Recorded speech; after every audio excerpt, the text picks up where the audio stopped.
It really deserves a discussion, and I will do something about it now because of the very important interest it elicited from our brothers and sisters who were cut off from us so many centuries ago.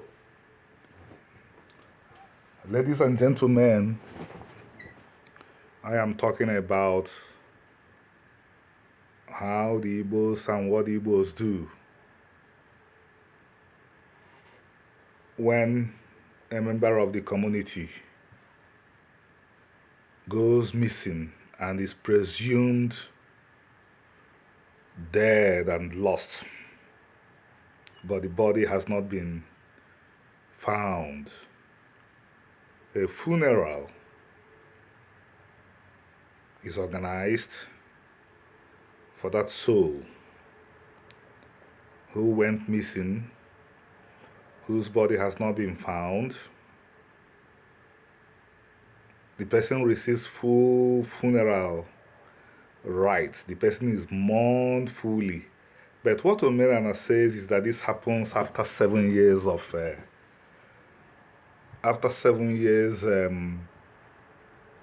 the person missing.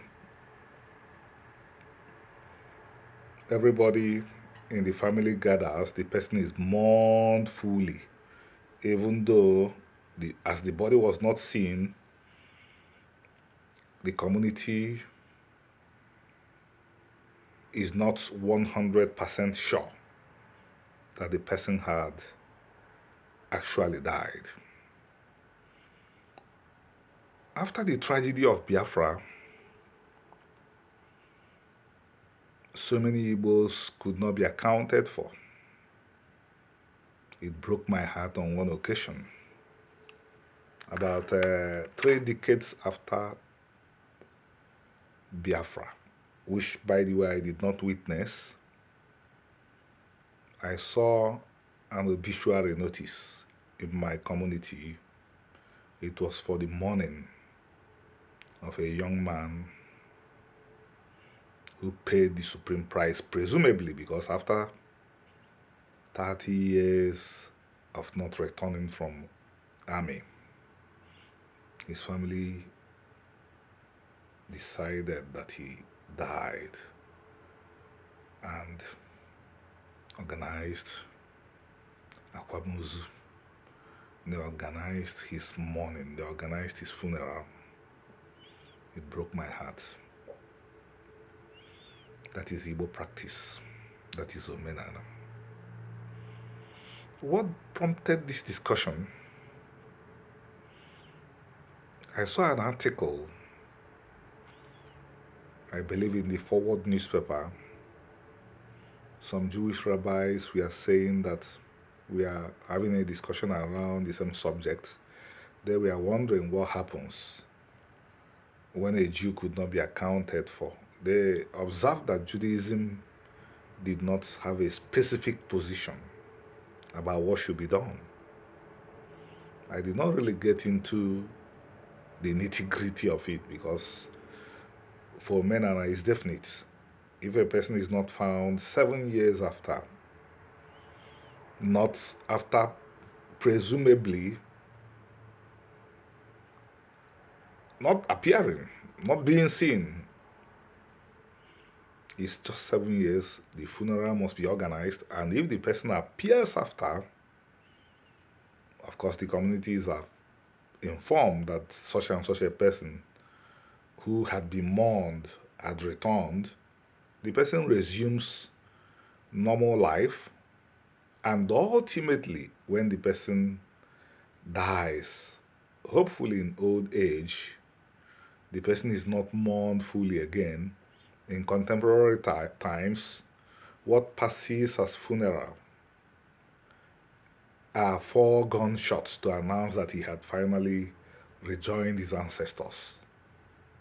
And by the way, it's important to mention a particular ritual that is observed during that morning, that formal full mourning. The trunk of a plantain tree is cut and planted in the grave of that person. As we were having this discussion of my timeline, two African American Igbos, the group I refer to as African American Igbos, are the African Americans who descended from the Igbo people, who belong to the part of the Igbo nation that were violently cut away from the Igbos during the transatlantic slave trade. Two of them, Rodney Frederick and Randall Benjamin, inquired, had this been done for the Igbos that were taken away during the great tragedy? I felt like crying for so many reasons. One is that these gentlemen are truly, Randall and Frederick are truly returning to their people. They are good learners. They are following Omenana very, very, very carefully. And they are asking the proper questions, and from the right people too. And they are showing the right kind of interest. That was one of the reasons why I became emotional. The second reason was I know that earlier Igbos were very thorough. The Igbos of Olaudah Equiano's period were extremely thorough. They must have carried out this right of mourning those that could not be accounted for. But I made a note. I observed that to make sure, doubly sure, Omenana defenders has to begin thinking about doing something, because we don't know. We are only speculating that they were mourned when they were no longer seen, people like Olaudah Equiano. But remember, the world that the transatlantic slave trade fostered was a world of violence. In some ways, it's similar to what's going on in large parts of Nigeria today. People are running away due to violence. So, how are we sure? How can we be 100% sure that something was done? To be sure, we must do something. And I'm telling Omenana defenders, this should be one of the things in our agenda. It's coming. It came from a part of the family that we can't afford to ignore their wisdom and their feeling. If it's not important to them, why would they mention it? And it should be important to us. We know what happens when a person is not mourned. We say no, we believe that a person not mourned does not really rejoin the ancestors. So we have to do it. Thankfully, some persons in authority had organized something for the Igbo population that got lost during Biafra. It's our responsibility this time to start something.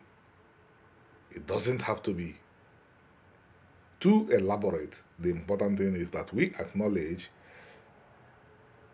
those souls. You are still part of us. We do not know if you were mourned or if you were mourned properly, but we are doing something now to assure you that you were not forgotten. So, ladies and gentlemen, I will do what I usually do in my other presentations. Urge you to keep on subscribing, keep on sharing, and go online. Go to Amazon, get an African American history from Israel through West Africa to the Americas.